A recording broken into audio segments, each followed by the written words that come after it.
ਦੇ ਜ਼ਰੀਏ ਵੇਖਦੇ ਹਾਂ ਇਹਨਾਂ ਦਾ ਵਿਜ਼ਨ ਕੀ ਹੈ। डॉक्टर बलजीत कौर, उम्र 46 साल, विधानसभा सीट मलौट। ਕੰਮਕਾਜੀ ਮਹਿਲਾਵਾਂ ਦੇ ਲਈ ਸਿਆਸਤ ਵਿੱਚ ਆਉਣ ਦੇ ਸੁਪਨੇ ਨੂੰ ਹੋਰ ਮਜ਼ਬੂਤ ਆਧਾਰ ਦੇਣ ਦਾ ਨਾਂ ਹੈ ਡਾਕਟਰ ਬਲਜੀਤ ਕੌਰ। ਸਾਬਕਾ member parliament professor Sadhu Singh ਦੀ ਬੇਟੀ ਹੋਣਾ ਉਹਨਾਂ ਨੂੰ ਆਮ ਆਦਮੀ ਪਾਰਟੀ ਦੇ ਦੇਸ਼ ਦੀ ਸੰਸਦ ਤੱਕ ਪਹੁੰਚਣ ਦੇ ਸੰਘਰਸ਼ ਦੇ ਨਾਲ ਜੋੜਦਾ ਹੈ। ਵਿਧਾਨ ਸਭਾ ਚੋਣਾਂ ਤੋਂ 3 ਮਹੀਨੇ ਪਹਿਲਾਂ ਤੱਕ ਅੱਖਾਂ ਦੀ ਮਾਹਿਰ ਡਾਕਟਰ ਦੇ ਵਜੋਂ ਆਪਣੀਆਂ ਸੇਵਾਵਾਂ ਸਰਕਾਰੀ ਹਸਪਤਾਲ ਵਿੱਚ ਨਿਭਾ ਰਹੀ ਡਾਕਟਰ ਬਲਜੀਤ ਕੌਰ ਨੂੰ ਉਹਨਾਂ ਦੇ ਬਿਹਤਰੀਨ ਕੰਮਾਂ ਦੇ ਲਈ ਬੈਸਟ ਸਰਜਨ ਦਾ ਸਨਮਾਨ ਵੀ ਮਿਲਿਆ। ਸੁਨਹਿਰਾ ਪੰਜਾਬ ਦੇ ਮੰਚ ਤੇ ਸਵਾਗਤ ਕਰਦੇ ਹਾਂ ਪੰਜਾਬ ਕੈਬਨਿਟ ਵਿੱਚ ਮਹਿਲਾ ਸ਼ਕਤੀ ਦਾ ਪ੍ਰਤੀਕ ਡਾਕਟਰ ਬਲਜੀਤ ਕੌਰ ਦਾ।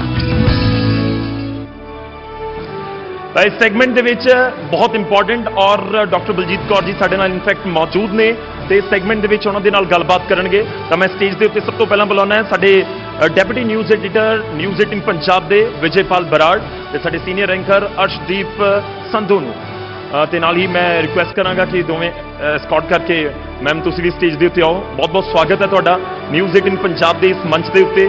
ਬਹੁਤ ਇੰਪੋਰਟੈਂਟ ਸੈਗਮੈਂਟ ਇਸ ਕਰਕੇ ਹੈ ਕਿਉਂਕਿ ਇਸ ਦਾ ਅਸੀਂ ਨਾਮ ਵੀ ਸਟੇਟ ਸਟਰੈਂਥ ਦਿੱਤਾ ਕਿਉਂਕਿ ਮਹਿਲਾਵਾਂ ਅੱਧੀ ਆਬਾਦੀ ਦੇ ਮੋਢਿਆਂ ਦੇ ਉੱਤੇ ਬਹੁਤ ਜ਼ਿੰਮੇਵਾਰੀ ਤੇ ਉਹਨਾਂ ਨੂੰ ਲੈ ਕੇ ਜਿਹੜੇ ਪਲੈਨਿੰਗ ਹੋ ਰਹੀ ਹੈ ਜਾਂ ਜਿਹੜੇ ਸਰਕਾਰ ਦੇ ਵਿੱਚ ਕੰਮ ਹੋ ਰਹੇ ਨੇ ਉਹ ਇੱਕ ਵੱਡੀ ਜ਼ਿੰਮੇਵਾਰੀ ਮੈਮ ਦੇ ਉੱਤੇ ਵੀ ਹੈ। ਤਾਂ ਰੁਕ ਕਰਦੇ ਹਾਂ, ਸ਼ੁਰੂਆਤ ਕਰਦੇ ਹਾਂ ਸੈਗਮੈਂਟ ਦੀ। Over to you Vijay and Arsh. Thank you Gaurav. ਤਾਂ ਕਾਫੀ ਇੰਪੋਰਟੈਂਟ ਮਹਿਕਮੇ ਨੇ ਮੈਮ ਦੇ ਕੋਲ, ਸੋਸ਼ਲ ਸਿਕਿਉਰਿਟੀ, ਸੋਸ਼ਲ ਜਸਟਿਸ, ਮਹਿਲਾਵਾਂ ਦੀ ਗੱਲ ਕਰੀਏ, ਬੱਚਿਆਂ ਦੀ ਗੱਲ ਕਰੀਏ, ਕਾਫੀ ਸਾਰੀਆਂ ਸਕੀਮਾਂ ਤੁਹਾਡੇ ਅੰਦਰ ਆਉਂਦੀਆਂ ਨੇ, ਕਾਫੀ ਸਾਰੀਆਂ ਚੀਜ਼ਾਂ ਤੁਸੀਂ ਦੇਖਣੀਆਂ ਨੇ। ਪਹਿਲਾ ਸਵਾਲ ਤਾਂ ਇਹੀ ਕਿ ਇੱਕ ਵੱਖਰੇ ਪ੍ਰੋਫੈਸ਼ਨ ਚੋਂ ਇਸ ਪਾਸੇ ਵੱਲ ਆ ਕੇ ਕਿਵੇਂ ਦਾ ਲੱਗ ਰਿਹਾ, ਸੋਚਿਆ ਕੀ ਸੀ ਤੁਸੀਂ? ਸਭ ਤੋਂ ਪਹਿਲਾਂ ਤਾਂ ਮੈਂ ਧੰਨਵਾਦ ਕਰਾਂਗੀ ਕਿ ਤੁਸੀਂ ਆਪਣੇ ਪ੍ਰੋਗਰਾਮ ਦੇ ਜ਼ਰੀਏ ਮੈਨੂੰ ਲੋਕਾਂ ਤੱਕ ਰੂਬਰੂ ਕਰਾਉਣ ਜਾ ਰਹੇ ਹੋ। ਜਿਸ ਤਰ੍ਹਾਂ ਕਿ ਮੇਰਾ ਪ੍ਰੋਫੈਸ਼ਨ, ਮੈਂ ਇੱਕ ਡਾਕਟਰ ਸੀ, ਆਈ ਸਪੈਸ਼ਲਿਸਟ ਹਾਂ ਮੈਂ। ਤਾਂ ਜਿਸ ਤਰ੍ਹਾਂ ਮੇਰਾ ਕੰਮ ਰਿਹਾ ਕਿ ਮੈਂ ਬਹੁਤ ਜ਼ਿਆਦਾ ਉਹਨਾਂ ਲੋਕਾਂ ਤੱਕ ਅਪਰੋਚ ਕਰਦੀ ਸੀ ਜਿਹੜੇ ਕਿ ਆਪਣਾ ਟ੍ਰੀਟਮੈਂਟ ਨਹੀਂ ਕਰਵਾ ਸਕਦੇ ਸੀ ਕਿਉਂਕਿ ਮੈਂ ਗਵਰਨਮੈਂਟ ਜੌਬ ਸੀ ਤੇ ਜਿਸ ਹਲਕੇ 'ਚ ਮੈਂ ਕੰਮ ਕਰਦੀ ਸੀ, ਮੁਕਤਸਰ ਵਿੱਚ ਕੰਮ ਕਰਦੀ ਸੀ, ਤਾਂ ਹਰ ਪਿੰਡ ਤੱਕ ਮੈਂ ਅਪਰੋਚ ਕੀਤੀ ਕਿ ਜਿਹੜੇ ਲੋਕ ਆਪਣੀਆਂ ਅੱਖਾਂ ਦਾ ਇਲਾਜ ਨਹੀਂ ਕਰਵਾ ਸਕਦੇ ਸੀ ਉਹਨਾਂ ਨੂੰ ਕੈਂਪਸ ਲਗਾ ਕੇ ਉਹਨਾਂ ਦਾ ਮੈਂ ਇਲਾਜ ਕੀਤਾ। ਤਕਰੀਬਨ 17,000 ਤੋਂ ਉੱਪਰ ਮੈਂ ਜਿਹੜੇ ਅੱਖਾਂ ਦੇ ਪੇਸ਼ੈਂਟਸ ਦੇ ਆਪਰੇਸ਼ਨ ਕੀਤੇ ਔਰ ਉਹੀ ਪੇਸ਼ੈਂਟ ਸੀ ਜਿਨ੍ਹਾਂ ਕੋਲ ਪੈਸਾ ਨਹੀਂ ਹੁੰਦਾ ਸੀ। ਘੱਟੋ ਘੱਟ 200-300 ਰੁਪਏ ਦੇ ਵਿੱਚ ਮੈਂ ਉਹਨਾਂ ਦਾ ਆਪਰੇਸ਼ਨ ਕਰ ਦਿੰਦੀ ਸੀ। ਔਰ ਮੈਨੂੰ ਲੱਗਦਾ ਕਿ ਗਵਰਨਮੈਂਟ ਨੇ ਮੈਨੂੰ ਬਹੁਤ ਸੋਚ ਸਮਝ ਕੇ ਮਹਿਕਮਾ ਦਿੱਤਾ ਕਿ ਹੁਣ ਵੀ ਮੇਰੇ ਕੋਲ ਉਹੋ ਜਿਹੇ ਲੋਕ ਹੀ ਅਪਰੋਚ ਕਰਨਗੇ ਕਿ ਜਿਹੜੇ ਸੈਲਫ ਡਿਪੈਂਡੈਂਟ ਨਹੀਂ ਹੈ, ਕਿ ਜਿਨ੍ਹਾਂ ਨੂੰ ਹੋਰ ਸਹਾਰਾ ਦੇਣ ਦੀ ਲੋੜ ਹੈ। ਸੋ ਮੈਨੂੰ ਲੱਗਦਾ ਕਿ ਮੈਂ ਇੱਕ ਤਰ੍ਹਾਂ ਨਾਲ ਉਸੇ ਪ੍ਰੋਫੈਸ਼ਨ ਨੂੰ ਹੀ ਕੰਟੀਨਿਊ ਕਰ ਰਹੀ ਹਾਂ। ਉਸੇ ਪ੍ਰੋਫੈਸ਼ਨ ਨੂੰ ਕੰਟੀਨਿਊ ਵੀ ਕਰ ਰਹੇ ਹਾਂ। ਅੱਛਾ, ਦੂਸਰੀ ਵਾਰ ਮੈਂ ਇਹ ਵੀ ਇਹਦੇ ਚ ਐਡ ਆਨ ਕਰਨਾ ਚਾਹੁੰਦਾ ਕਿ ਦੂਸਰੀ ਵਾਰ ਮੈਡਮ ਨਿਊਜ਼ 18 ਦੀ ਸਟੇਜ ਤੇ ਆਏ ਆ। ਪਹਿਲੀ ਵਾਰ 2018 ਦੇ ਵਿੱਚ ਇਸੇ ਪ੍ਰੋਫੈਸ਼ਨ 'ਚ ਇਹਨਾਂ ਨੂੰ ਨਿਊਜ਼ 18 ਵੱਲੋਂ ਹੀ ਆਨਰ ਕੀਤਾ ਗਿਆ ਸੀ ਬੈਸਟ ਆਈ ਸਰਜਨ ਦੇ। ਹਾਂਜੀ, ਬਿਲਕੁਲ ਤੁਹਾਡੀ ਗੱਲ ਸਹੀ ਹੈ ਜੀ। ਉਸ ਟਾਈਮ ਇਸੇ ਚੈਨਲ ਨੇ ਮੈਨੂੰ, ਕਿਉਂਕਿ 3 ਸਟੇਟਸ ਦੇ ਵਿੱਚੋਂ ਹੈਲਥ ਪ੍ਰੋਫੈਸ਼ਨ ਨਾਲ ਰਿਲੇਟਡ ਤੁਸੀਂ ਬੁਲਾਏ ਸੀ, ਸਾਰੇ ਡਾਕਟਰਸ ਵੀ ਸੀ, ਨਰਸਿਸ ਵੀ ਸੀ, ਤੇ ਉਹਦੇ ਵਿੱਚੋਂ ਮੈਨੂੰ ਵੀ ਚੁਣਿਆ ਗਿਆ ਸੀ। ਪੰਜਾਬ ਵਿੱਚੋਂ ਸ਼ਾਇਦ 3 ਜਾਂ 4 ਡਾਕਟਰ ਸੀ ਜਿਨ੍ਹਾਂ ਚੋਂ ਤੁਸੀਂ ਮੈਨੂੰ ਆਨਰ ਕੀਤਾ ਸੀ ਤੇ ਮੈਂ ਇੱਕ ਵਾਰ ਫੇਰ ਉਸ ਲਮਹੇ ਨੂੰ ਯਾਦ ਕਰਦੀ ਹੋਈ ਥੈਂਕਸ ਵੀ ਕਰਦੀ ਹਾਂ। ਅੱਛਾ ਮੈਡਮ, ਚਲੋ ਮੈਂ ਸਵਾਲਾਂ ਤੇ ਆਉਣਾ, ਤੁਹਾਡੇ ਮਹਿਕਮੇ ਨਾਲ ਰਿਲੇਟਡ ਬੜੇ ਸਾਰੇ ਸਵਾਲ ਨੇ, ਪਰ ਤੁਸੀਂ ਹੁਣ ਇਹ ਪ੍ਰੋਫੈਸ਼ਨ ਤੋਂ ਵੱਖ ਹੋ ਚੁੱਕੇ ਹੋ ਜਾਂ ਹਾਲੇ ਵਿੱਚ ਕੰਟੀਨਿਊ ਰੱਖਿਆ ਹੋਇਆ? ਪ੍ਰੋਫੈਸ਼ਨ ਤੋਂ ਵੱਖ ਹੋਣਾ ਮੁਸ਼ਕਿਲ ਬਹੁਤ ਹੁੰਦਾ ਔਰ ਜਿਸ ਤਰ੍ਹਾਂ ਦਾ ਮੇਰਾ ਕੈਰੀਅਰ ਰਿਹਾ, ਜਿਵੇਂ ਹੀ ਮੈਂ ਹਲਕੇ ਵਿੱਚ ਜਾਂਦੀ ਹਾਂ ਤਾਂ ਲੋਕਾਂ ਨੂੰ ਲੱਗਦਾ ਕਿ ਉਹ ਡਾਕਟਰ ਆ ਗਈ ਤਾਂ ਮੈਨੂੰ ਕਹਿੰਦੇ ਕਿ ਅੱਖਾਂ ਤਾਂ ਦੇਖ ਕੇ ਜਾਓ ਜੀ ਜ਼ਰੂਰ। ਸੋ ਮੈਂ ਉਹਨੂੰ ਖਤਮ ਨਹੀਂ ਕਰ ਸਕਦੀ, ਉਹਨੂੰ ਮੈਂ ਉਸੇ ਤਰ੍ਹਾਂ ਹੀ ਕੰਟੀਨਿਊ ਰੱਖਿਆ। ਹੋ ਸਕਦਾ ਟਾਈਮ ਬਹੁਤ ਘੱਟ ਗਿਆ ਪਰ ਮੈਂ ਖਤਮ ਨਹੀਂ ਕੀਤਾ ਉਹ ਪ੍ਰੋਫੈਸ਼ਨ। ਤਾਂ ਬਹੁਤ ਸਾਰੇ ਸਕੀਮਾਂ ਆਉਂਦੀਆਂ ਤੁਹਾਡੇ ਅੰਦਰ, ਬਹੁਤ ਸਾਰੀਆਂ ਨਵੀਆਂ ਚੀਜ਼ਾਂ ਵੀ ਤੁਸੀਂ ਕਰਨ ਦੀ ਕੋਸ਼ਿਸ਼ ਕਰ ਰਹੇ ਹੋਗੇ, ਬਹੁਤ ਸਾਰੀਆਂ ਚੀਜ਼ਾਂ ਸਿੱਖਣ ਦੀ ਵੀ ਜ਼ਰੂਰਤ ਪੈਂਦੀ ਹੈ ਕਿਉਂਕਿ ਤੁਸੀਂ ਇੱਕ ਹੋਰ ਪ੍ਰੋਫੈਸ਼ਨ ਤੋਂ ਆਏ ਹੋ ਤੇ ਹੁਣ ਤੁਹਾਨੂੰ ਮੰਤਰੀ ਪਦ ਦਿੱਤਾ ਗਿਆ ਹੈ, ਵੱਖੋ ਵੱਖਰੇ ਡਿਪਾਰਟਮੈਂਟਸ ਦਿੱਤੇ ਗਏ ਨੇ। ਮੇਰਾ ਸਵਾਲ ਖਾਸ ਕਰਕੇ ਮਹਿਲਾਵਾਂ ਨੂੰ ਲੈ ਕੇ ਹੋਏਗਾ ਕਿ ਮਹਿਲਾਵਾਂ ਨੂੰ ਲੈ ਕੇ ਕੀ ਚੀਜ਼ਾਂ ਵੱਖਰੀਆਂ ਤੁਸੀਂ ਕਰ ਰਹੇ ਹੋ ਜਾਂ ਇਨ ਪ੍ਰੋਸੈਸ ਨੇ? ਜਿੱਥੋਂ ਤੱਕ ਮਹਿਲਾਵਾਂ ਦਾ ਸਵਾਲ ਹੈ ਤਾਂ ਮੇਰੇ ਜ਼ਿਹਨ ਵਿੱਚ ਸਭ ਤੋਂ ਪਹਿਲਾਂ ਉਹ ਮਹਿਲਾਵਾਂ ਆਉਂਦੀਆਂ ਨੇ ਜਿਹੜੀਆਂ ਬਹੁਤ ਦੇਰ ਤੋਂ ਜਾਂ ਸਰਕਾਰਾਂ ਦੀ ਅਣਗਹਿਲੀ ਕਰਕੇ ਇਗਨੋਰਡ ਰਹੀਆਂ ਜਾਂ ਜਿਨ੍ਹਾਂ ਨੂੰ ਬਹੁਤ ਜ਼ਿਆਦਾ ਧਿਆਨ ਦੇਣ ਦੀ ਲੋੜ ਹੈ। ਸੋ ਉਹਦੇ ਵਿੱਚ ਮੈਂ ਮਾਨ ਸਾਹਿਬ ਦਾ ਵੀ ਬਹੁਤ ਧੰਨਵਾਦ ਕਰਾਂਗੀ ਜਿਨ੍ਹਾਂ ਨੇ ਇੱਕ ਮਾਤਾ ਤ੍ਰਿਪਤਾ ਮਹਿਲਾ ਯੋਜਨਾ ਹੈ ਜਿਹਦੇ ਵਿੱਚ ਅਸੀਂ ਵੂਮਨ ਹੈਡਡ ਹਾਊਸਹੋਲਡ ਜਿਹਦੇ ਚ ਸਿੰਗਲ ਵਿਡੋਜ਼ ਆ ਜਾਂਦੀਆਂ ਨੇ ਜਿਹੜੀਆਂ ਔਰਤਾਂ ਤੇ ਪੂਰੇ ਘਰ ਦਾ ਬੋਝ ਹੈ ਔਰ ਉਹਨਾਂ ਦੇ ਸਿਰ ਤੇ ਹੈ, ਉਹਨਾਂ ਔਰਤਾਂ ਨੂੰ ਹੋਰ ਸਟਰੈਂਥ ਦੇਣ ਲਈ ਉਹਨਾਂ ਨੇ ਸਾਨੂੰ 46 ਕਰੋੜ ਰੁਪਇਆ ਜਿਹੜਾ ਰਿਲੀਜ਼ ਕੀਤਾ ਤਾਂ ਉਹਦੇ ਵਿੱਚ ਅਸੀਂ ਪੁਰਾਣੀਆਂ ਸਕੀਮਾਂ ਵੀ ਤਕਰੀਬਨ 78 ਸਕੀਮਾਂ ਉਹਦੇ ਚ ਐਡ ਆਨ ਹੁੰਦੀਆਂ ਨੇ ਤੇ ਉਹਦੇ ਵਿੱਚ ਹੋਰ ਵੀ ਐਡ ਕੀਤੀਆਂ ਨੇ ਅਸੀਂ 26-27 ਸਕੀਮਸ ਜਿਹਦੇ ਨਾਲ ਅਸੀਂ ਉਹਨਾਂ ਔਰਤਾਂ ਨੂੰ ਸਟਰੋਂਗ ਕਰਾਂਗੇ ਜਿਹੜੀਆਂ ਖੁਦ ਘਰ ਚਲਾ ਰਹੀਆਂ ਨੇ ਜਿਨ੍ਹਾਂ ਵਿੱਚ ਉਹਨਾਂ ਦੇ ਪਤੀ ਦੀ ਡੈਥ ਹੋ ਚੁੱਕੀ ਹੈ ਜਾਂ ਉਹਨਾਂ ਦੀ ਇਸ ਤਰ੍ਹਾਂ ਦੀ ਮਜਬੂਰੀ ਬਣ ਗਈ ਕਿ ਉਹ ਘਰ ਦਾ ਜਿਹੜਾ ਸਾਰਾ ਉਹਨਾਂ ਦੇ ਬੋਝ ਹੈ ਉਹਨਾਂ ਨੂੰ ਅਸੀਂ ਸਟਰੋਂਗ ਕਰਾਂਗੇ। ਸੋ ਪਹਿਲਾ ਜਿਹੜਾ ਸਟੈਪ ਹੈ ਮਾਨ ਸਾਹਿਬ ਦੀ ਸਰਕਾਰ ਦਾ ਮੈਨੂੰ ਵੀ ਬਹੁਤ ਵਧੀਆ ਲੱਗਿਆ ਕਿ ਅਸੀਂ ਬਿਲਕੁਲ ਬੇਸਿਕ ਲੈਵਲ ਤੋਂ ਬੇਸ ਲੈਵਲ ਤੋਂ ਚੱਕ ਰਹੇ ਹਾਂ। ਇਹਦੇ ਨਾਲ ਹੀ ਜੁੜਿਆ ਇੱਕ ਹੋਰ ਸਵਾਲ ਹੈ ਵਿਮਨ ਸਿਕਿਉਰਿਟੀ ਬਹੁਤ ਵੱਡਾ ਮੁੱਦਾ ਹਮੇਸ਼ਾ ਰਹਿੰਦਾ ਹੈ ਵਿਮਨ ਸਿਕਿਉਰਿਟੀ ਤਾਂ ਉਸ ਨੂੰ ਲੈ ਕੇ ਕੁਝ ਹੋ ਰਿਹਾ? ਬਿਲਕੁਲ ਜੀ ਵੂਮਨ ਸਿਕਿਉਰਿਟੀ ਦੀ ਜੇ ਗੱਲ ਕਰੀਏ ਤਾਂ ਸਭ ਤੋਂ ਪਹਿਲਾਂ ਤਾਂ ਵੈਸੇ ਇਹ ਇੱਕ ਸਰਕਾਰ ਦਾ ਹੀ ਫਰਜ਼ ਨਹੀਂ ਪੂਰੇ ਸਮਾਜ ਦਾ ਫਰਜ਼ ਬਣਦਾ ਹੈ ਕਿ ਸਿਰਫ ਮਹਿਲਾਵਾਂ ਹੀ ਨਹੀਂ ਸਗੋਂ ਉਹਨਾਂ ਦੇ ਜਿਹੜੇ ਕੋ ਪਾਰਟਨਰ ਨੇ ਜਾਂ ਸਾਡਾ ਮਰਦ ਜਿਹੜਾ ਸਮਾਜ ਹੈ ਉਹ ਵੀ ਇੱਕ ਔਰਤਾਂ ਨੂੰ ਸਿਕਿਉਰਿਟੀ ਦੇਵੇ।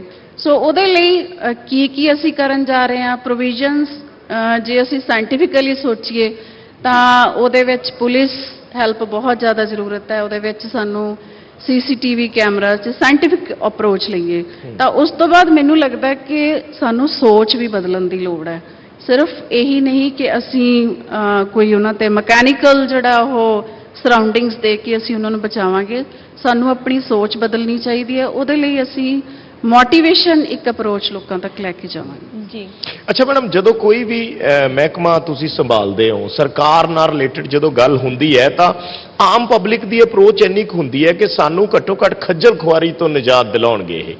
ਤੁਹਾਡਾ ਮਹਿਕਮਾ ਜਿਹੜਾ ਹੈਗਾ ਮਹਿਲਾਵਾਂ ਦੇ ਨਾਲ ਤੁਸੀਂ ਪੈਨਸ਼ਨਸ ਦੇ ਨਾਲ ਡੀਲ ਕਰਦੇ ਹੋ, ਤੁਸੀਂ ਹੋਰ ਵੈਲਫੇਅਰ ਸਕੀਮਸ ਦੇ ਨਾਲ ਡੀਲ ਕਰਦੇ ਹੋ, ਈਵਨ ਸ਼ਗਨ ਸਕੀਮ ਜਿਹੜੀ ਹੈ ਮਤਲਬ ਜਿਹੜੀ ਚੀਜ਼ ਨੂੰ ਲੈ ਕੇ ਲੋਕ ਬਹੁਤ ਕੀਨ ਹੁੰਦੇ ਆ ਪਰ ਉਹ ਖੱਜਲ ਖੁਆਰੀ ਇੰਨੀ ਹੋ ਜਾਂਦੀ ਹੈ ਕਿ ਐਂਡ ਤੇ ਜਾ ਕੇ ਬੰਦਾ ਕਹਿੰਦਾ ਕਿ ਛੱਡੋ ਪਰੇ ਇਹਨੇ ਧੱਕੇ ਨਹੀਂ ਖਾ ਸਕਦੇ। ਸੋ ਕੀ ਉਹ ਸਿਸਟਮ ਨੂੰ ਈਜ਼ੀ ਬਣਾਉਣ ਦੇ ਲਈ ਹੁਣ ਤੱਕ ਕੁਝ ਕੰਮ ਕਰ ਪਾਏ ਹੋ? ਵੈਸੇ ਤਾਂ ਸਾਨੂੰ ਟਾਈਮ ਜਿਵੇਂ ਕਹਿ ਦਈਏ ਕਿ 3 ਮਹੀਨੇ ਮਿਲੇ ਆ ਸ਼ੁਰੂਆਤ ਹੀ ਹੈ ਪਰ ਜਿਸ ਤਰ੍ਹਾਂ ਸਾਨੂੰ ਲੋਕਾਂ 'ਚੋਂ ਰਿਸਪੌਂਸ ਮਿਲਦਾ ਸੀ ਜਾਂ ਜਿਹੜੇ ਸਮਾਜ 'ਚੋਂ ਅਸੀਂ ਨਿਕਲ ਕੇ ਆਏ ਤਾਂ ਇਹ ਤੁਹਾਡੀ ਗੱਲ ਬਿਲਕੁਲ ਠੀਕ ਹੈ ਕਿ ਲੋਕ ਅੱਕ ਜਾਂਦੇ ਨੇ ਕਿ ਕਹਿ ਦਿੰਦੇ ਨੇ ਕਿ ਇਹ ਸਕੀਮ ਰਹਿਣ ਦੋ ਚੰਗਾ ਕਿ ਨਾ ਹੀ ਜਾਓ ਦਫ਼ਤਰਾਂ ਦੇ ਧੱਕੇ ਖਾਣੇ ਪੈਂਦੇ ਨੇ। ਸੋ ਉਸ ਤੋਂ ਪਹਿਲਾਂ ਜੇ ਸ਼ਗਨ ਸਕੀਮ ਦੀ ਮੈਂ ਗੱਲ ਕਰਾਂ ਤਾਂ ਸ਼ਗਨ ਸਕੀਮ ਦੇ ਵਿੱਚ ਸਾਡੀਆਂ ਬਹੁਤ ਸਾਰੀਆਂ ਬੇਟੀਆਂ ਇਸ ਤਰ੍ਹਾਂ ਰਹਿ ਜਾਂਦੀਆਂ ਸੀ ਕਿ ਉਹਨਾਂ ਦੇ ਬੱਚੇ ਵੀ ਹੋ ਜਾਂਦੇ ਸੀ ਤੇ ਪੈਸਾ ਨਹੀਂ ਮਿਲਦਾ ਸੀ।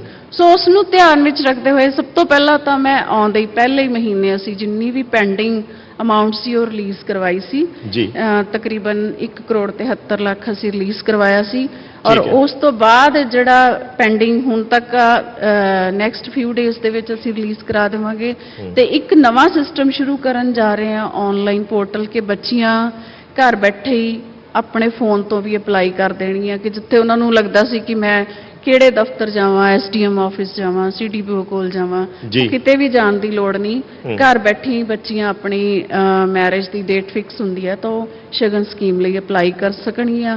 ਤੇ ਉਸ ਤੋਂ ਬਾਅਦ ਜੋ ਮੇਰੀ ਅਪਰੋਚ ਰਹੀ ਹੈ ਜਿਸ ਤਰ੍ਹਾਂ ਦਾ ਮੇਰਾ ਐਕਸਪੀਰੀਅੰਸ ਰਿਹਾ ਮੈਂ ਇਹ ਸਾਰੀਆਂ ਸਕੀਮਾਂ ਨੂੰ ਕਲੱਬ ਕਰਕੇ ਪੈਨਸ਼ਨ ਸਕੀਮ ਬੁਢਾਪਾ ਪੈਨਸ਼ਨ ਸ਼ਗਨ ਸਕੀਮ ਈਵਨ ਕਿ ਅਸੀਂ ਜੋ ਲੇਬਰ ਕਾਰਡ ਜਾਂ ਜਿਨ੍ਹਾਂ ਦੇ ਆਪਾਂ ਪ੍ਰਧਾਨ ਮੰਤਰੀ ਆਵਾਸ ਯੋਜਨਾ ਦੇ ਵਿੱਚ ਲੈ ਲਈਏ ਉਹ ਸਾਰੀਆਂ ਸਕੀਮਸ ਨੂੰ ਕਲੱਬ ਕਰਕੇ ਮੈਂ ਪਿੰਡਾਂ ਦੇ ਵਿੱਚ ਜਿਹੜੇ ਕੈਂਪਸ ਲਵਾਉਣੇ ਸ਼ੁਰੂ ਕੀਤੇ ਨੇ। ਚਲੋ ਮੇਰਾ ਏਰੀਆ ਉਧਰ ਮਲੋਟ ਸੀ ਮੁਕਤਸਰ ਤੋਂ ਸ਼ੁਰੂ ਕਰ ਲਏ ਸੋ ਹਰ 3-4 ਪਿੰਡਾਂ ਤੋਂ ਬਾਅਦ ਇੱਕ ਪਿੰਡ 'ਚ ਕੈਂਪ ਤਕਰੀਬਨ ਮਹੀਨੇ ਦੇ ਵਿੱਚ ਅਸੀਂ ਉਹਨੂੰ ਕੰਪਲੀਟ ਕੀਤਾ ਔਰ ਕੰਟੀਨਿਊ ਰਹਿਣਗੇ ਨੈਕਸਟ ਅਸੀਂ 5 ਜ਼ਿਲ੍ਹੇ ਚੱਕ ਲਵਾਂਗੇ। ਸੋ ਇੱਕ ਅਸੀਂ ਨਾਮ ਦੇ ਦਿੱਤਾ ਕਿ ਪੰਜਾਬ ਸਰਕਾਰ ਤੁਹਾਡੇ ਦੁਆਰ। ਸੋ ਅਸੀਂ ਲੋਕਾਂ ਦੇ ਘਰਾਂ ਤੱਕ ਉਹ ਸਕੀਮਾਂ ਲੈ ਕੇ ਜਾਵਾਂਗੇ ਜਿਨ੍ਹਾਂ ਦੇ ਲਈ ਹੁਣ ਤੱਕ ਲੋਕ ਸਾਡੇ ਬਜ਼ੁਰਗ ਦਫ਼ਤਰਾਂ ਵਿੱਚ ਧੱਕੇ ਜਿਵੇਂ CM ਸਾਹਿਬ ਕਹਿੰਦੇ ਵੀ ਸੱਥਾਂ 'ਚ ਚਲਾਵਾਂਗੇ ਬਿਲਕੁਲ ਤੁਹਾਡੀ ਗੱਲ ਸਹੀ ਹੈ ਜੀ ਅਸੀਂ ਸਾਰੀ ਸਰਕਾਰ ਸੱਥਾਂ 'ਚੋਂ ਚਲਾਵਾਂਗੇ। ਅੱਛਾ, ਕੋਈ ਟਾਈਮ ਬਾਉਂਡ ਕਰ ਸਕੇ ਹੋ ਜੇ ਅੱਜ ਦੀ ਡੇਟ 'ਚ ਜਿਹੜੇ ਦਰਸ਼ਕ ਸੁਣ ਰਹੇ ਆ, ਜੇ ਕਿਸੇ ਨੇ ਅਪਲਾਈ ਕਰਨਾ ਹੈ, ਕਿਸੇ ਲੜਕੀ ਨੇ ਕਿ ਉਸ ਦਾ ਵਿਆਹ ਹੈ, ਤੇ ਉਹ ਕਿੰਨੇ ਟਾਈਮ 'ਚ ਐਕਸਪੈਕਟ ਕਰੇ ਕਿ ਉਹਨੂੰ ਉਸ ਸ਼ਗਨ ਸਕੀਮ ਦੇ ਪੈਸੇ ਬਿਲਕੁਲ ਮਿਲਣ? ਬਿਲਕੁਲ ਅਸੀਂ ਇਸ ਸਿਸਟਮ ਨੂੰ ਵੀ ਬਿਲਕੁਲ ਇੱਕ ਤਾਂ ਟਰਾਂਸਪੇਰੈਂਟ ਕਰਨ ਲਈ, ਇੱਕ ਇਹਨੂੰ ਐਫੀਸ਼ੀਐਂਟ ਬਣਾਉਣ ਲਈ ਅਸੀਂ ਹੁਣ ਤਾਂ ਜਿਵੇਂ ਅਪਲਾਈ ਕਰਨ ਲਈ ਆਨਲਾਈਨ ਸਿਸਟਮ ਜੋੜਤਾ, ਜੀ। ਨੈਕਸਟ 1-2 ਮਹੀਨਿਆਂ ਦੇ ਵਿੱਚ ਅਸੀਂ ਇਹਨੂੰ ਪੇਮੈਂਟ ਦੇ ਨਾਲ ਵੀ ਜੋੜ ਦੇਵਾਂਗੇ ਤਾਂ ਠੀਕ ਕਿ ਹੈ। ਬੱਚਾ ਜਦੋਂ ਅਪਲਾਈ ਕਰਦਾ ਇਮੀਡੀਏਟਲੀ 1-2 ਦਿਨਾਂ ਦੇ ਵਿੱਚ ਉਹਦੀ ਪੇਮੈਂਟ ਹੋ Payment। ਇਹ ਜ਼ਰੂਰ ਸੌਖਾ ਹੋਣ ਜਾ ਰਿਹਾ, ਲੇਕਿਨ ਇੱਕ ਅਸੀਂ ਚੀਜ਼ ਤੇ ਆਵਾਂਗੇ, ਇੱਕ ਸਵਾਲ ਜਿਹੜਾ ਜਿਸ ਚੀਜ਼ ਨੂੰ ਲੈ ਕੇ ਸਰਕਾਰ ਬਹੁਤ ਇਸ ਚੀਜ਼ ਨੂੰ ਪ੍ਰਮੋਟ ਕਰਦੀ ਹੈ ਕਿ ਕੱਟੜ ਇਮਾਨਦਾਰ ਸਰਕਾਰ ਹੈ ਜਾਂ ਅਸੀਂ ਸਿਸਟਮ ਨੂੰ ਸਾਫ਼ ਕਰਾਂਗੇ, ਕਰਪਸ਼ਨ ਦਾ ਖਾਸ ਕਰਕੇ ਮਸਲਾ ਉੱਠਦਾ ਹੈ।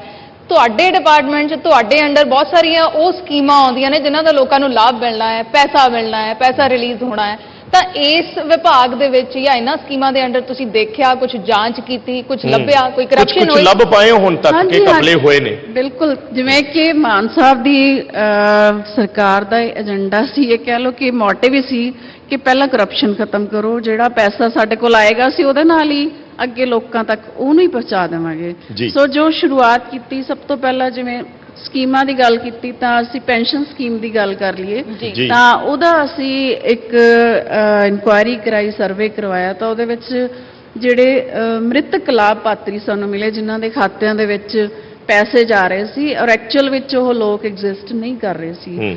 ਸੋ ਅਸੀਂ ਆਉਂਦੇ ਹੀ ਪਹਿਲੇ ਮਹੀਨੇ ਹੀ ਉਹ 29 ਕਰੋੜ ਦੀ ਜਿਹੜੀ ਰਿਕਵਰੀ ਕਰਕੇ ਪੰਜਾਬ ਸਰਕਾਰ ਦੇ ਖਾਤੇ ਵਿੱਚ ਪਾਈ ਤਾਂ ਕਿ ਉਹ ਜਿਹੜੀ ਅਮਾਉਂਟ ਹੈ ਉਹ ਅਸੀਂ ਐਕਚੁਅਲ ਲੋਕਾਂ ਤੱਕ ਪਹੁੰਚਾ ਸਕੀਏ। ਬਾਕੀ ਕੋਸ਼ਿਸ਼ਾਂ ਜਾਰੀ ਨੇ, ਇਸ ਤੋਂ ਅੱਗੇ ਵੀ ਜਿਵੇਂ ਜਿਵੇਂ ਆ ਰਿਹਾ, ਕਿਉਂਕਿ 2017 ਦੇ ਵਿੱਚ ਗੱਲ ਚੱਲੀ ਸੀ ਕਿ 165 ਕਰੋੜ ਦੀ ਕੋਈ ਰਿਕਵਰੀ ਬਾਕੀ ਹੈ। 2017 ਦੀ ਗੱਲ ਜੇ ਕਰੀਏ ਤੇ ਹੁਣ 22 ਦੀ ਗੱਲ ਕਰੀਏ ਤਾਂ ਇੰਨੇ ਸਾਲਾਂ ਦੇ ਵਿੱਚ ਸਰਕਾਰ ਨੇ 1 ਕਰੋੜ ਰੁਪਈਆ ਹੀ ਜਿਹੜਾ ਰਿਕਵਰ ਕੀਤਾ। 164 ਰਹਿੰਦਾ ਹੈ। ਹਾਂ, 164 ਰਹਿੰਦਾ। ਤਾਂ ਮੈਂ ਪਿਛਲੀਆਂ ਸਰਕਾਰਾਂ ਦੀ ਕਾਰਗੁਜ਼ਾਰੀ ਵੀ ਦੱਸਣੀ ਜ਼ਰੂਰੀ ਸਮਝਦੀ ਹਾਂ। ਜੀ। ਸੋ ਉਹ ਜਦੋਂ ਹੁਣ ਸਾਡੇ ਧਿਆਨ ਚ ਆਈ ਹੈ ਤਾਂ ਉਹ ਅਸੀਂ ਰਿਕਵਰੀ ਜਿਹੜੀ ਹੈ ਸਪੀਡ ਅਪ ਕਰ ਦਿੱਤੀ ਹੈ ਔਰ ਇੱਕ ਟਾਰਗੇਟ ਵੀ ਦੇ ਦਿੱਤਾ ਹਰ ਡਿਸਟ੍ਰਿਕਟ ਨੂੰ ਕਿ ਤੁਸੀਂ ਐਨੇ ਦਿਨਾਂ ਦੇ ਵਿੱਚ ਸਾਨੂੰ ਕਿੰਨੀ ਰਿਕਵਰੀ ਕਿਉਂਕਿ ਤੁਹਾਡੇ ਮਹਿਕਮੇ ਨਾਲ ਤਾਂ ਜ਼ਿਆਦਾ ਰਿਲੇਟਡ ਵੈਲਫੇਅਰ ਸਕੀਮਸ ਨੇ ਔਰ ਉਹਨਾਂ 'ਚ ਹੀ ਸਭ ਤੋਂ ਜ਼ਿਆਦਾ ਕਪਲੇ, ਈਵਨ ਵਜੀਫਾ ਸਕੀਮ ਜਿਹੜੀ ਹੈ ਬੱਚਿਆਂ ਨੂੰ, ਉਹਨਾਂ 'ਚ ਕਿੰਨੇ ਕਪਲੇ ਪਿਛਲੇ ਸਮੇਂ ਦੇ ਵਿੱਚ ਸਾਹਮਣੇ ਆਏ ਨੇ, ਉਹਨੂੰ ਕੁਝ ਸਟ੍ਰੀਮਲਾਈਨ ਕਰ ਪਾਏ ਹੋ?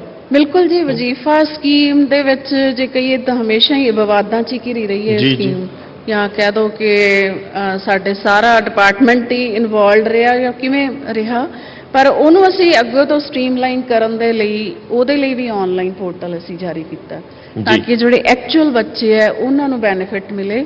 ਉਹ ਬੱਚੇ ਹੀ ਅਪਲਾਈ ਕਰਨਗੇ ਜਿਹੜੇ ਐਕਚੁਅਲ ਬੈਨੀਫੀਸ਼ਰੀ ਨੇ। ਸੋ ਬਿਲਕੁਲ ਟਰਾਂਸਪੇਰੈਂਸੀ ਦੇ ਨਾਲ ਕੰਮ ਕਰਨ ਦੀ ਕੋਸ਼ਿਸ਼ ਕੀਤੀ ਜਾ ਰਹੀ ਹੈ ਤਾਂ ਕਿ ਕੋਈ ਮੈਨੂਅਲ ਇਨਵੋਲਵਮੈਂਟ ਹੀ ਨਾ ਰਹੇ।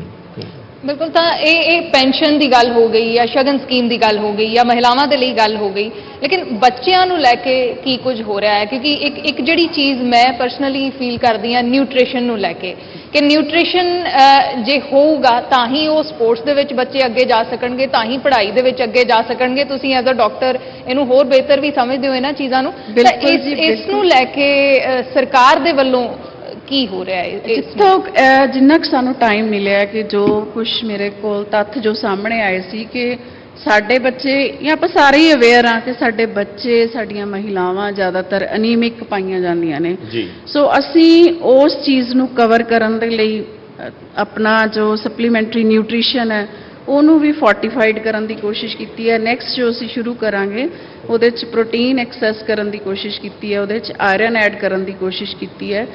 ਹਲੇ ਸ਼ੁਰੂਆਤ ਹੈ ਔਰ ਜੋ ਮੇਰੇ ਦਿਮਾਗ ਵਿੱਚ ਹੈ ਕਿ ਮੈਂ ਇਸ ਨੂੰ ਹੋਰ ਅੱਛੇ ਲੈਵਲ ਤੇ ਲੈ ਕੇ ਜਾਵਾਂ ਤਾਂ ਕਿ ਬੱਚਿਆਂ ਦੀ ਜਿਹੜੀ ਗਰੋਥ ਹੈ ਉਹ ਸਟੰਟਡ ਨਾ ਰਹੇ। ਬਾਕੀ ਅਸੀਂ ਜੋ ਹਫਤੇ ਵਿੱਚ ਪਹਿਲਾਂ ਵੀ ਜੋ ਚੱਲ ਰਿਹਾ ਕਿ ਇੱਕ ਦਿਨ ਅਸੀਂ ਅਨੀਮੀਆ ਡੇ ਮਨਾਉਂਦੇ ਜਾਂ ਬੁੱਧਵਾਰ ਨੂੰ ਅਸੀਂ ਰੱਖਿਆ ਹੋਇਆ, ਉਹਦੇ ਵਿੱਚ ਇੱਕ ਤਾਂ ਮੋਨੀਟਰਿੰਗ ਜੋ ਹੁਣ ਤੱਕ ਮੈਨੂੰ ਨਹੀਂ ਲੱਗਦਾ ਕਿ ਰੈਗੂਲਰਲੀ ਹੋ ਰਹੀ ਸੀ, HB ਚੈੱਕ ਕਰਨਾ ਔਰ ਬੱਚੇ ਨੂੰ ਕੰਟੀਨਿਊਸ ਜਿਹੜਾ ਆਇਰਨ ਸਪਲੀਮੈਂਟੇਸ਼ਨ ਕਰਨੀ, ਉਹਦੇ ਤੇ ਮੈਂ ਆਪਣੇ ਵੱਲੋਂ ਇਹ ਸੋਚ ਰਹੀ ਹਾਂ ਕਿ ਮੈਂ ਉਹਦੇ ਤੇ ਬਹੁਤ ਜ਼ਿਆਦਾ ਕੰਸਨਟਰੇਟ ਕਰਨਾ ਚਾਹੁੰਦੀ ਹਾਂ। ਜੀ। ਅੱਛਾ ਮੈਡਮ, ਪੈਨਸ਼ਨਸ ਨੂੰ ਲੈ ਕੇ ਵੀ ਬਹੁਤ ਚਰਚਾ ਹੁੰਦੀ ਹੈ ਕਿ ਪਿਛਲੀ ਸਰਕਾਰ 'ਚ ਵੀ ਇਹ ਚਰਚਾ ਹੁੰਦੀ ਰਹੀ ਕਿ ਪੈਨਸ਼ਨਾਂ ਜਿਹੜੇ ਲੋਕ ਲੋੜਵੰਦ ਨੇ ਉਹਨਾਂ ਨੂੰ ਮਿਲਦੀਆਂ ਹੀ ਨਹੀਂ, ਬੈਕਲੌਗ ਬਹੁਤ ਜ਼ਿਆਦਾ ਇਕੱਠਾ। ਸੋ ਤੁਸੀਂ ਬੈਕਲੌਗ ਨੂੰ ਕੁਝ ਹੱਦ ਤੱਕ ਕਰ ਪਾਏ ਹੋ ਰਿਲੀਵ?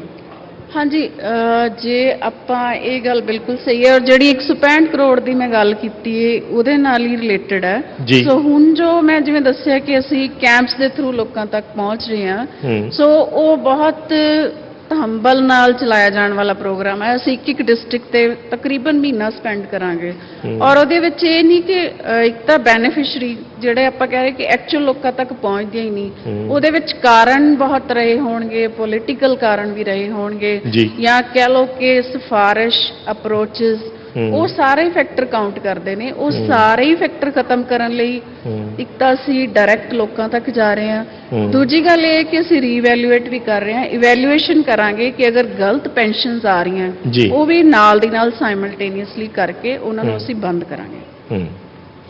ਤੇ ਮੈਮ ਤੁਸੀਂ ਹੁਣ ਸਰਕਾਰ ਦਾ ਹਿੱਸਾ ਹੋ, ਇੱਕ ਤਾਂ ਵਿਧਾਇਕ ਬਣੇ, ਵਿਧਾਨ ਸਭਾ ਦੇ ਵਿੱਚ ਪਹੁੰਚੇ, ਵਿਧਾਨ ਸਭਾ 'ਚ ਪਹੁੰਚ ਕੇ ਕੀ ਲੱਗਿਆ ਕਿ ਇੱਕ ਪੰਚਾਇਤ ਆਪਾਂ ਕਹਿੰਦੇ ਆ ਸਭ ਤੋਂ ਵੱਡੀ ਪੰਚਾਇਤ ਪੰਜਾਬ ਦੀ, ਵਿਧਾਨ ਸਭਾ 'ਚ ਤੁਸੀਂ ਕੀ ਐਕਸਪੈਕਟ ਕੀਤਾ ਸੀ ਤੇ ਉੱਥੇ ਪਹੁੰਚ ਕੇ ਲੱਗਿਆ ਕੀ? ਬਿਲਕੁਲ ਨਵਾਂ ਐਕਸਪੀਰੀਅੰਸ ਸੀ, ਔਰ ਇੱਕ ਗੱਲ ਮੈਂ ਜ਼ਰੂਰ ਕਹਿਣਾ ਚਾਹਾਂਗੀ ਕਿ ਵਿਧਾਨ ਸਭਾ 'ਚ ਜਾ ਕੇ ਇਹ ਜ਼ਰੂਰ ਮਹਿਸੂਸ ਹੋਇਆ ਕਿ ਜਿਹੜੀ ਵੀ ਗੱਲ ਇੱਥੇ ਕਰੀ ਜਾਵੇਗੀ ਸੱਚ ਦੇ ਆਧਾਰ ਤੇ ਹੋਵੇ, ਜਾਂ ਉਸ ਗੱਲ ਨੂੰ ਸਾਨੂੰ ਇਹ ਯਕੀਨ ਹੋਵੇ ਕਿ ਜੋ ਅਸੀਂ ਕਹਿ ਰਹੇ ਹਾਂ ਉਹ ਇੰਪਲੀਮੈਂਟ ਹੋ ਜਾਵੇਗਾ। ਸੋ ਮੈਨੂੰ ਲੱਗਿਆ ਕਿ ਇੱਕ ਸੱਚੀ ਸੁੱਚੀ ਜਗ੍ਹਾ ਤੇ ਪਹੁੰਚ ਗਏ ਹਾਂ ਤੇ ਇੱਥੇ ਆ ਕੇ ਉਹੀ ਸ਼ਬਦ ਬੋਲਣੇ ਨੇ ਜੋ ਅਸੀਂ ਕਰਨੇ ਨੇ। ਮੈਨੂੰ ਲੱਗਦਾ ਕਿ ਇਨਸਾਨ ਨੂੰ ਸੁਧਾਰਨ ਲਈ ਵਿਧਾਨ ਸਭਾ ਇੱਕ ਬਹੁਤ ਗੁਰਦੁਆਰੇ ਦੇ ਸਮਾਨ ਹੈ। ਜੇ ਅਸੀਂ ਉੱਥੇ ਜਾ ਕੇ ਸੱਚ ਬੋਲਾਂਗੇ ਤੇ ਉਹੀ ਲੋਕਾਂ ਤੱਕ ਪਹੁੰਚਾਉਣਾ ਹੈ। ਸੋ ਇੱਕ ਵਧੀਆ ਅਹਿਸਾਸ ਸੀ। ਤੁਹਾਨੂੰ ਲੱਗਦਾ ਕਿ ਐਵੇਂ ਸੱਚੀ 'ਚ ਹੁੰਦਾ? ਮੈਨੂੰ ਲੱਗਦਾ ਕਿ ਐਵੇਂ ਹੋਣਾ ਚਾਹੀਦਾ, ਜੇ ਨਹੀਂ ਵੀ ਹੁੰਦਾ ਤਾਂ ਹੋਣਾ ਚਾਹੀਦਾ। ਇੱਕ ਜ਼ਿੰਮੇਵਾਰੀ ਦਾ ਅਹਿਸਾਸ ਹੁੰਦਾ ਪਹੁੰਚ ਕੇ।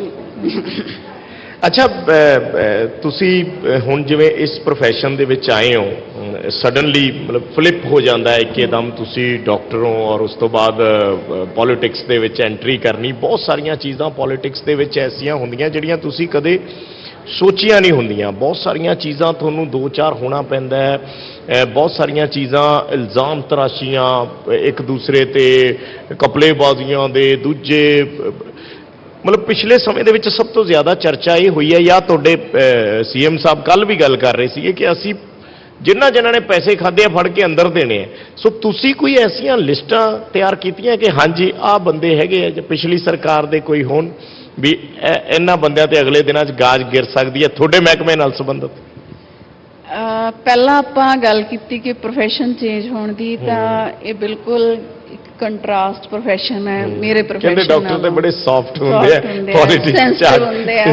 ਹਾਂ, ਔਰ ਪੋਲਿਟਿਕਸ, ਔਰ ਲੋਕ ਪੁੱਛਦੇ ਵੀ ਹੈ ਵੀ ਪੋਲਿਟਿਕਸ ਡਾਕਟਰ ਦਾ ਚਲੇ ਜਾਣਾ ਵੀ ਕਿਵੇਂ ਮੈਨੇਜ ਕਰੋਗੇ ਜੀ। ਪਰ ਮੈਨੂੰ ਲੱਗਦਾ ਕਿ ਜੇ ਅਸੀਂ ਉਸੇ ਤਰ੍ਹਾਂ ਹੀ ਜਿਵੇਂ ਡਾਕਟਰ ਹੁੰਦਾ ਨਾ ਕਿ ਡਾਕਟਰ ਨੇ ਸਾਇੰਟੀਫਿਕ ਅਪਰੋਚ ਨਾਲ ਹੀ ਗੱਲ ਕਰਨੀ ਹੈ, ਜੇ ਮਰੀਜ਼ ਨੂੰ ਕੁਝ ਦੱਸਣਾ ਤਾਂ ਉਹਨੇ ਤੱਥ ਹੀ ਦੱਸਣੇ ਨੇ, ਕੁਝ ਗਲਤ ਨਹੀਂ ਦੱਸ ਸਕਦਾ, ਕੁਝ ਉਹਦੇ ਵਿੱਚ ਘਪਲਾ ਕਰਕੇ ਨਹੀਂ ਦੱਸ ਸਕਦਾ। ਸੋ ਜੇ ਇਸੇ ਤਰ੍ਹਾਂ ਹੀ ਆਪਾਂ ਪੋਲਿਟਿਕਸ ਨੂੰ ਵੀ ਚਲਾ ਲਈਏ ਤਾਂ ਮੈਨੂੰ ਲੱਗਦਾ ਬਹੁਤ ਵਧੀਆ ਚੱਲੇਗੀ। ਜਿਵੇਂ ਤੁਸੀਂ ਗੱਲ ਕੀਤੀ ਘਪਲਿਆਂ ਦੀ, ਤਾਂ ਬਿਲਕੁਲ ਇਹ ਗੱਲ ਸੱਚ ਹੈ ਕਿ ਘਪਲੇ ਸਾਹਮਣੇ ਆ ਰਹੇ ਨੇ, ਇਨਕੁਆਇਰੀਜ਼ ਆ ਰਹੀਆਂ ਨੇ। ਅਸੀਂ ਬਿਲਕੁਲ ਲੋਕਾਂ ਨੂੰ ਜੋ ਕਿਹਾ ਉਹਦੇ ਲਈ ਅਸੀਂ ਵਚਨਬੱਧ ਹਾਂ।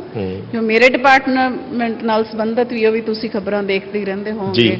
ਸੋ ਕਰਮਚਾਰੀਆਂ ਅਸੀਂ ਇਨਕੁਆਇਰੀਜ਼ ਵੀ ਕੀਤੀਆਂ, ਕੁਝ ਦਿਨਾਂ ਦੇ ਵਿੱਚ ਉਹਨਾਂ ਦੀ ਇਨਕੁਆਇਰੀਜ਼ ਦਾ ਅਸੀਂ ਤੁਹਾਨੂੰ ਸਾਹਮਣੇ ਵੀ ਲਿਆ ਦੇਵਾਂਗੇ। ਔਰ ਬਿਲਕੁਲ ਜਿਨ੍ਹਾਂ ਨੂੰ ਜਾਂ ਕਰਪਸ਼ਨ ਜਿੱਥੇ ਵੀ ਹੋਈ ਹੈ, ਜਿੰਨੀ ਵੀ ਹੋਈ ਹੈ, ਉਹਨਾਂ ਨੂੰ ਸਜ਼ਾ ਅਸੀਂ ਦੇਵਾਂਗੇ। ਮਤਲਬ ਡਾਕਟਰਾਂ ਵਾਲੀ ਪੋਲਾਈਟਨੈਸ ਛੱਡ ਕੇ ਸਖਤੀ ਕਰਨੀ ਪੈਣੀ ਹੈ। ਬਿਲਕੁਲ ਕਰਨੀ ਪੈਣੀ। ਅੱਛਾ, ਕੁਝ ਨਵੀਆਂ ਭਰਤੀਆਂ ਨੂੰ ਲੈ ਕੇ ਬਹੁਤ ਐਕਸਪੈਕਟੇਸ਼ਨਸ ਨੇ ਤੁਹਾਡੇ ਮਹਿਕਮੇ ਨਾਲ ਰਿਲੇਟਡ ਵੀ, ਤੁਸੀਂ ਕੁਝ ਕਰ ਰਹੇ ਹੋ ਨਵੀਆਂ ਭਰਤੀਆਂ ਕੋਈ? ਬਿਲਕੁਲ ਜੀ, ਜਿਵੇਂ ਮਾਨ ਸਾਹਿਬ ਦੀ ਸਰਕਾਰ, ਸਾਡਾ ਪਹਿਲਾਂ ਵੀ ਲੋਕਾਂ ਨਾਲ ਵਾਅਦਾ ਸੀ ਕਿ ਜੇ ਅਸੀਂ ਆਪਣੇ ਬੱਚਿਆਂ ਦਾ ਭਵਿੱਖ ਬਚਾਉਣਾ ਹੈ, ਜੇ ਅਸੀਂ ਆਪਣੇ ਨੌਜਵਾਨਾਂ ਨੂੰ ਬਚਾਉਣਾ ਹੈ, ਤਾਂ ਉਹਨਾਂ ਨੂੰ ਅਸੀਂ ਰੁਜ਼ਗਾਰ ਵੱਲ ਲੈ ਕੇ ਜਾਵਾਂਗੇ। ਔਰ ਜਿਸ ਤਰ੍ਹਾਂ ਮੇਰਾ ਡਿਪਾਰਟਮੈਂਟ ਹੈ, ਔਰਤਾਂ ਨਾਲ ਮੈਂ ਜੁੜੀ ਹੋਈ ਹਾਂ, ਸੋ ਮੈਂ ਔਰਤਾਂ ਦੀ ਸੈਲਫ ਡਿਪੈਂਡੈਂਸ ਲਈ ਵੀ ਸੋਚਵੰਦ ਹਾਂ, ਮੈਂ ਉਹਨਾਂ ਲਈ ਫਿਕਰਮੰਦ ਹਾਂ। ਸੋ ਉਹਦੇ ਲਈ ਅਸੀਂ ਜਿਹੜੀਆਂ ਪੈਂਡਿੰਗ ਪਈਆਂ ਭਰਤੀ ਸੀ, ਸਭ ਤੋਂ ਪਹਿਲਾਂ ਗੱਲ ਆਉਂਦੀ ਹੈ, ਮੇਰੇ ਡਿਪਾਰਟਮੈਂਟ ਦੀ ਗੱਲ ਆਉਂਦੀ ਤਾਂ ਆਂਗਨਵਾੜੀ ਵਰਕਰਾਂ ਦੀ ਗੱਲ ਆਉਂਦੀ ਹੈ। ਤਾਂ ਉਹ ਬਹੁਤ ਦੇਰ ਤੋਂ ਇੱਕ ਆਸ ਵੀ ਸੀ ਉਹਨਾਂ ਨੂੰ ਕਿ ਪੈਂਡਿੰਗ ਪਈਆਂ, ਔਰ ਜਿਹੜੇ ਕਾਰਨਾਂ ਕਰਕੇ ਪੈਂਡਿੰਗ ਪਈਆਂ ਸਭ ਤੋਂ ਪਹਿਲਾਂ ਮੈਂ ਉਹ ਰਿਮੂਵ ਕਰਾਏ।